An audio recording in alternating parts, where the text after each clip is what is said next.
The girls them need this. When me love them shape up. There's certain things that I've been through that I don't want to. You're not ready to.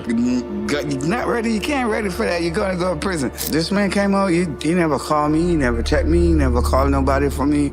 Never do nothing like that. At 52 years old, Beenie Man's secret just came out. I bring him on my stage. You know, I got the video to prove, you know, that I bring him on my stage right through. I went to country, even born to kill a Muarid for 5 cartels. The artist he helped build would later become the man trying to take everything from him. Speaking of your concert and your tours, the name of this tour is the King of the Dancehall Tour. Yeah. I know there's back and forth with the Vibes Cartel and the fans trying to figure out King of the Dancehall. Yeah. But this is the dethroning, this tour right here. Well, I'm not dethroning no one. I don't come to talk about people.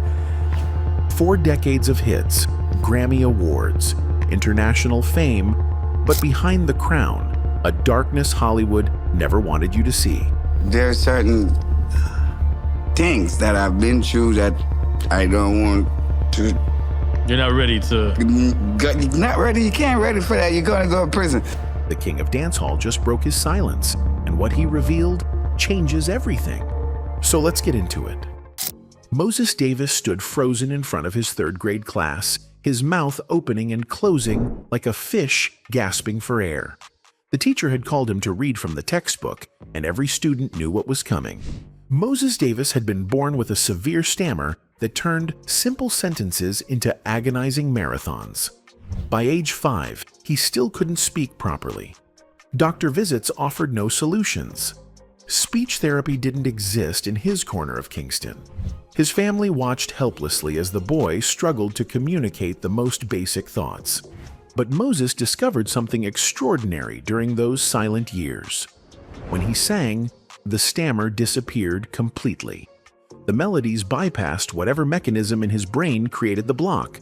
He started singing everything: the shopping list his mother gave him, the reading assignments at school, even casual conversations with neighbors. Other children mocked him, but Moses didn't care.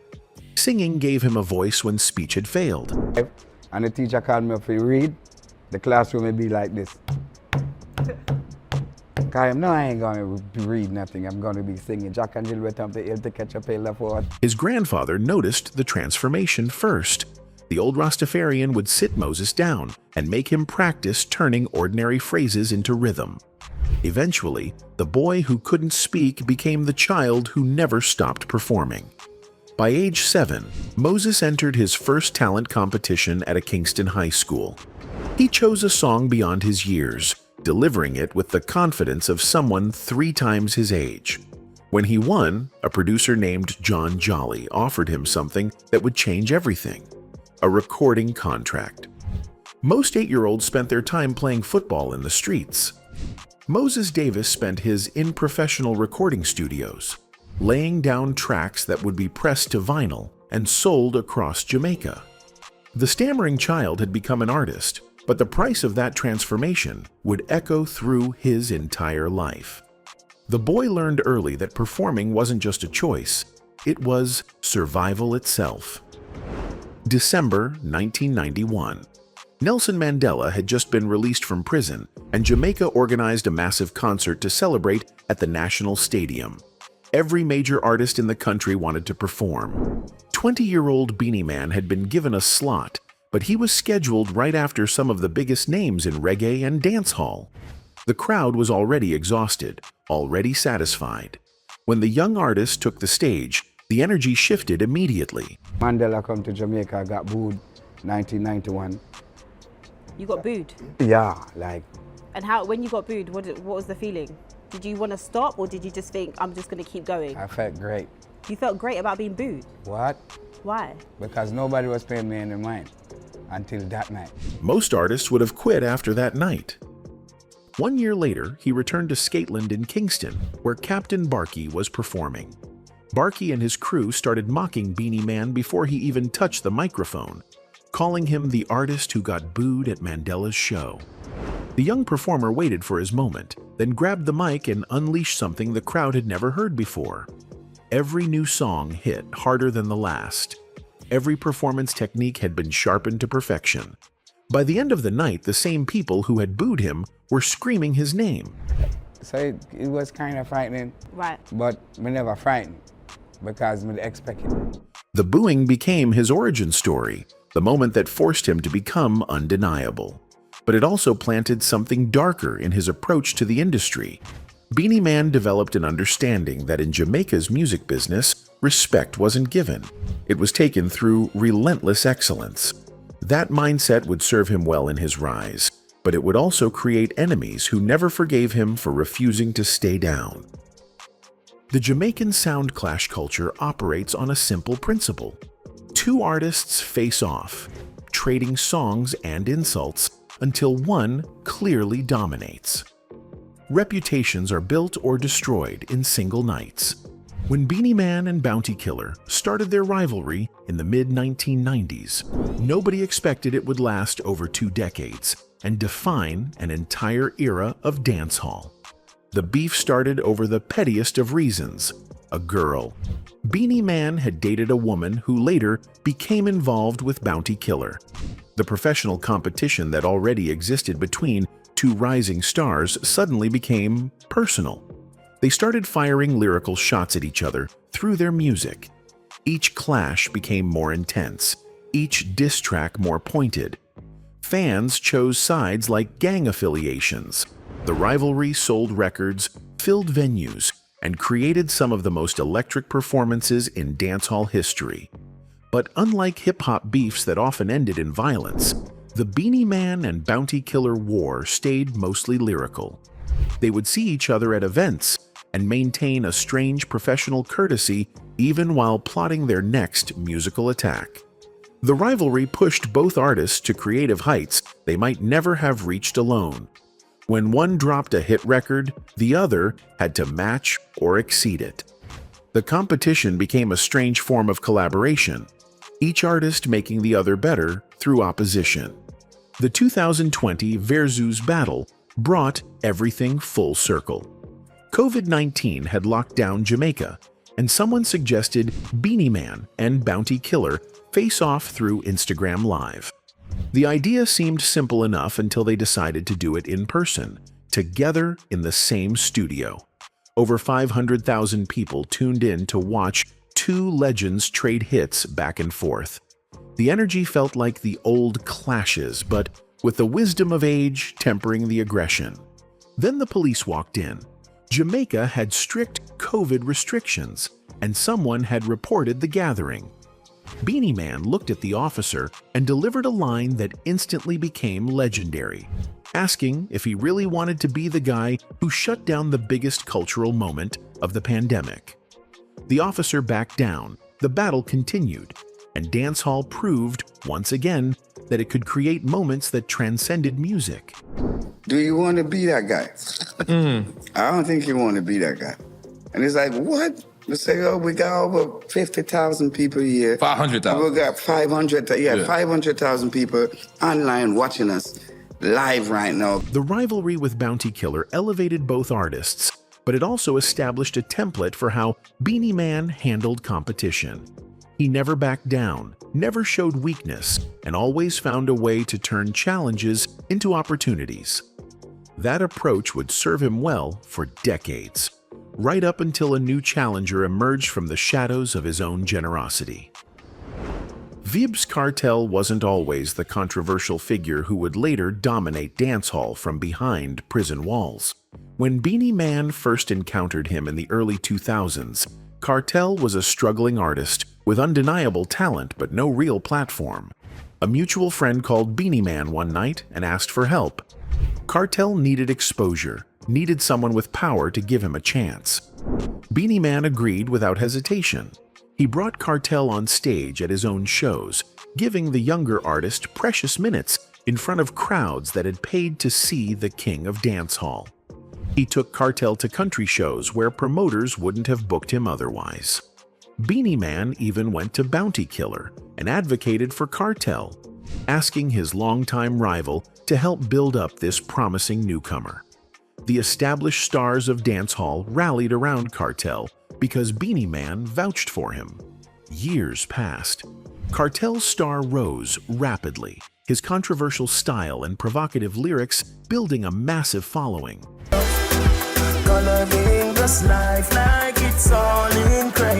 But as his fame grew, something shifted in how he viewed the artist who had helped launch his career. The students stopped acknowledging the teacher. The gratitude that should have existed seemed to evaporate, replaced by something closer to competition. Then came the prison sentence.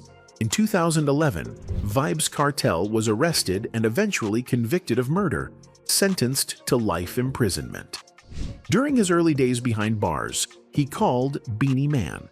The police monitored the call, heard everything discussed. Beenie Man helped as much as he could from the outside, but the relationship had already fractured beyond repair. When Cartel was finally released after 13 years, he never reached out to the man who had lifted him up when nobody else would. This man came out, he never called me, he never checked me, he never called nobody for me, never do nothing like that. The betrayal cut deeper than any lyrical diss from Bounty Killer ever could. Beenie Man had extended his hand to an artist in need, used his platform and credibility to build someone else's career, and received nothing in return except silence.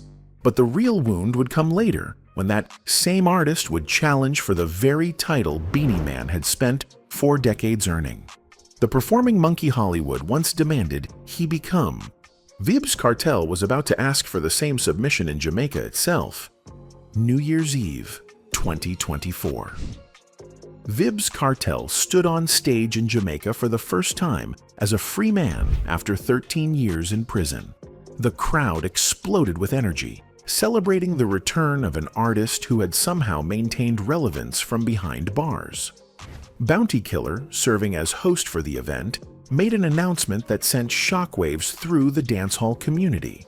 He declared that Vybz Kartel didn't take anyone's crown. He had built his own. Speaking of your concert and your tours, the name of this tour is the King of the Dancehall Tour. Yeah. I know there's back and forth with Vybz Kartel and the fans trying to figure out King of the Dancehall. Yeah. But this is the dethroning, this tour right here. Well, I'm not dethroning no one. You see, I don't come to talk about people. The statement seemed innocuous on the surface, a generous acknowledgement of Kartel's independent success. But everyone in Jamaica understood the subtext. For years, Beenie Man had carried the title King of Dancehall, earned through 40 years of non-stop work, international recognition, Grammy Awards, and an unmatched catalog of hits. Now, Bounty Killer was suggesting there could be multiple kings, that the crown wasn't exclusive. Beenie Man's response came swift and uncompromising. He wasn't at the event, but his position became clear in interviews that followed. There's only one king of pop, Michael Jackson. There's only one king of dancehall, Beenie Man. I am the competition, me no compete. So me no give a damn who claim say them a run street. Me do it already, do it again and who no done say. Man in a dancehall from Jump Street. The crown wasn't something you could claim through social media popularity or prison mystique.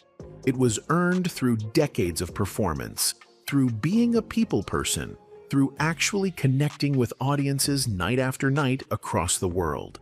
The distinction mattered because it highlighted what Beenie Man saw as the fundamental difference between himself and Kartel. Recording great songs in a studio didn't make you a king. Kartel was a recording artist, perhaps even the greatest lyricist of his generation. But Beenie Man argued that kingship required something more: the ability to command a live audience, to travel the world representing the culture, to be the face of dancehall in every corner of the globe. The debate exploded across social media. Kartel's fans, younger and extremely online, mobilized to defend their artist. They pointed to his influence, his musical innovation, his ability to dominate even from prison. Beenie Man's supporters, often older and more traditionally minded, argued that you can't be king from behind bars, that the title required presence and consistency that Kartel simply couldn't have maintained. But underneath the public debate, a darker truth emerged. Beenie Man wasn't just defending a title. He was confronting a pattern that had plagued his entire career. The industry constantly tried to diminish his achievements, to create new kings before the current one had even slowed down. Hollywood had done it by calling him a performing monkey. Now his own culture was doing it by suggesting the crown could be shared or transferred based on popularity rather than earned legacy. But to be a king, you have to be a people person, and you have to be a good performer. That's it.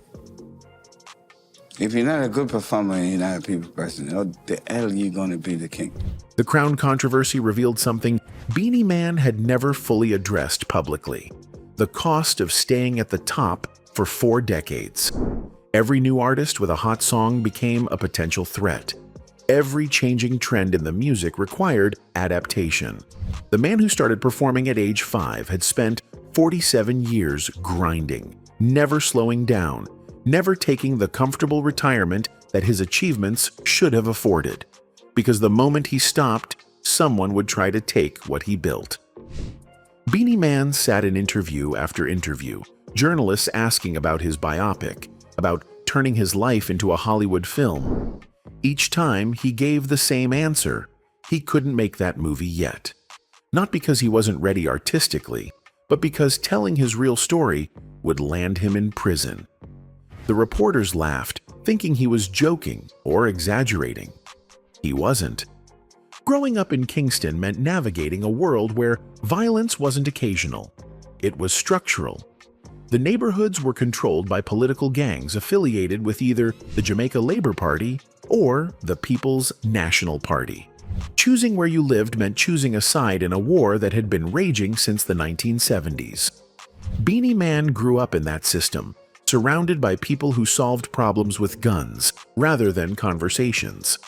But there's some things you can leave on the cutting room floor. You don't have to. Yeah. It seems like he wants to tell his real true story, but he's not ready. I can't do that. Then we're going to go to prison.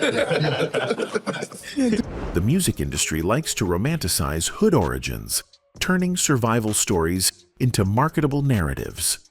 But Beenie Man understood that his real story couldn't be sanitized for entertainment.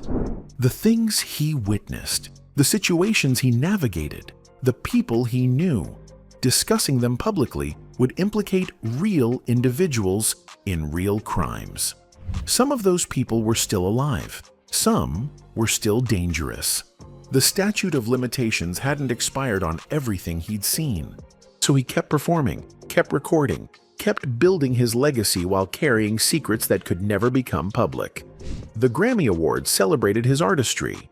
International audiences packed venues to see him perform, but nobody asked about the bodies, about the escapes, about the nights when music wasn't enough to protect him from the violence that surrounded every successful artist from Jamaica. The frustration showed in moments of candor, when interviewers pushed too hard about his childhood or his early career. Beenie Man would shut down, redirect, remind them that some stories can't be told. The image he presented to the world, the confident king of dancehall, the ladies' man, the perpetual performer, was carefully constructed to hide the trauma underneath. His friend network included people who didn't play, people who wouldn't hesitate to resort to violence if disrespected. Beenie Man never directly participated, but proximity to violence carries its own weight. You see things, you know things. And in Jamaica's music industry, what you know can get you killed just as easily as what you do. The darkest secret wasn't about drugs or guns or gang affiliation. It was about the fundamental impossibility of being authentic while staying alive. Every successful Jamaican artist faces the same dilemma: tell your real story and risk everything, or create an acceptable narrative that protects everyone while revealing nothing. Beenie Man chose survival, chose to keep performing rather than confessing. But the weight of untold stories settled into his body like concrete, hardening over decades until the mask became permanent. For 13 years, Beenie Man couldn't enter the United States. The official reason remained vague. Visa issues, they said. Something about court cases in Jamaica. But the real story, like everything else in Beenie Man's life, was more complicated than the public explanation. While artists like Sean Paul crossed over to mainstream American success, Beenie Man found himself trapped outside the market that could have made him a global superstar on par with any hip-hop artist. The restriction devastated his earning potential.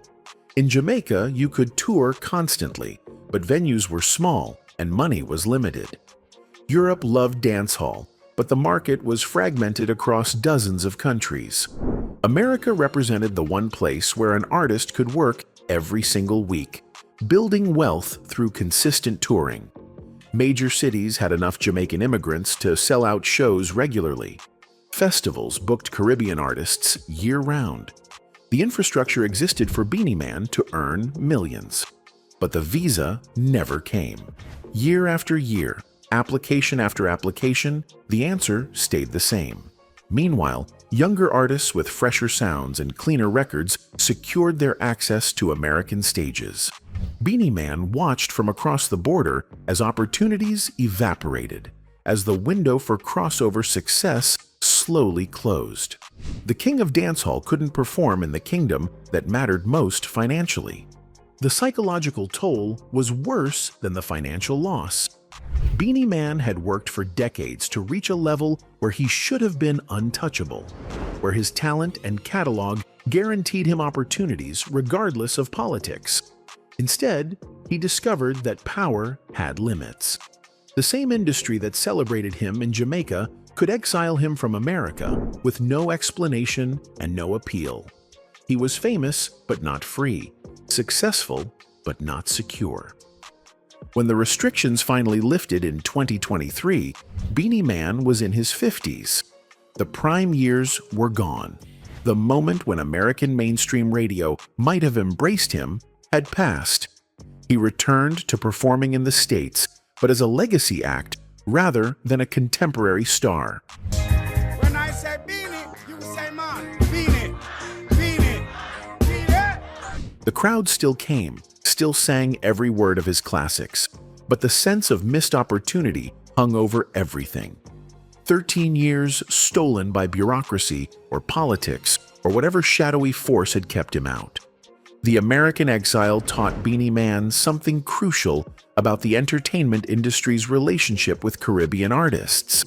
They loved the music, loved the culture, loved extracting the rhythms and styles for their own use. But they didn't necessarily love the artists themselves enough to fight for their access. When Beenie Man got restricted, no major label went to bat for him. No powerful producers made phone calls on his behalf. He was left to solve it alone, spending 13 years in the wilderness while his career clock ticked away. The experience hardened something in him that was already pretty hard. The child who overcame a stammer through music. The teenager who survived being booed. The young man who navigated Kingston's violence. None of that prepared him for institutional rejection at the height of his powers. The American dream that dancehall artists were supposed to achieve had been dangled in front of him and then yanked away for reasons nobody would fully explain. That kind of betrayal doesn't heal. It just settles into your bones and changes how you see every opportunity that follows. Beenie Man turned 52 years old with more hit records than most artists record in their lifetimes. 187 songs reached #1 on various charts. 18 studio albums, 7 compilation albums, 4 decades of non-stop performance. But when you asked him about legacy, about how he wanted to be remembered, the answer wasn't what you'd expect from someone with those credentials. He didn't want to be remembered as the most talented. Jamaica had produced dozens of vocally superior artists. He didn't want to be remembered as the most innovative. Vybz Kartel had arguably pushed dancehall's boundaries further. What Beenie Man wanted was something simpler and more profound. He wanted to be remembered as the artist who never stopped loving the music itself, who never let fame or money corrupt why he started performing in the first place.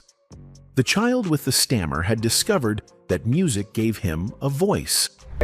And the teacher called me up to read. The classroom would be like this. Because I ain't going to read nothing. I'm going to be singing Jack and Jill went up the hill to catch a pail of water. Everything that followed, the international fame, the Grammy, the sold-out shows, was secondary to that fundamental truth. Music had saved his life in the most literal sense possible. Without it, Moses Davis would have remained trapped inside his own head, unable to communicate, unable to connect, unable to become anything beyond a disabled kid in Kingston. The art form gave him existence. That gratitude manifested in a work ethic that bordered on obsession. Other artists his age had retired or slowed down to legacy tours. Beenie Man was still recording new albums, still developing new rhythms, still performing like a hungry 20-year-old trying to break into the industry. The motivation wasn't money, or relevance, or chart positions. It was the pure need to keep making the thing that had given him everything.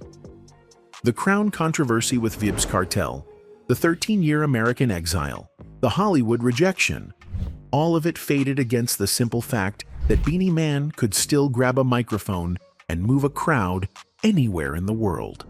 That ability, that connection with audiences, represented the only legacy that actually mattered. Titles and awards were nice, but they were ultimately hollow. The real measure of an artist was whether people still wanted to hear them decades after their first hit. Beenie Man had that in abundance. His catalog had reached that mythical status where songs became timeless rather than dated. Young people who weren't born when Girls Dem Sugar dropped still knew every word. The music had achieved a kind of immortality, independent from the man who created it. That was the legacy nobody could steal, no matter how many challengers emerged or how many years passed. But there was something else underneath the public confidence, a shadow that interviews occasionally revealed. All those untold stories, all those secrets that could never become a movie, all that trauma carefully hidden behind the performance. It was still there. The boy with the stammer had learned to sing, but he'd never learned to speak freely about everything he'd experienced. That silence, that permanent performance of strength when vulnerability might have offered release, was the real price of the crown. The King of Dancehall sat on his throne, built from 4 decades of hits, surrounded by competitors who wanted what he had and critics who questioned whether he deserved it. But none of them understood the full cost. They saw the awards and the fame and the international recognition. They didn't see the child fighting to speak, the teenager getting booed off stage, the young man navigating Kingston's violence, the established artist watching 13 years of prime-earning potential evaporate behind visa restrictions. They didn't see the performing monkey Hollywood tried to create, or the artist who refused that role even when refusal meant exile. Beenie Man's darkest secret wasn't any single event, or crime, or scandal.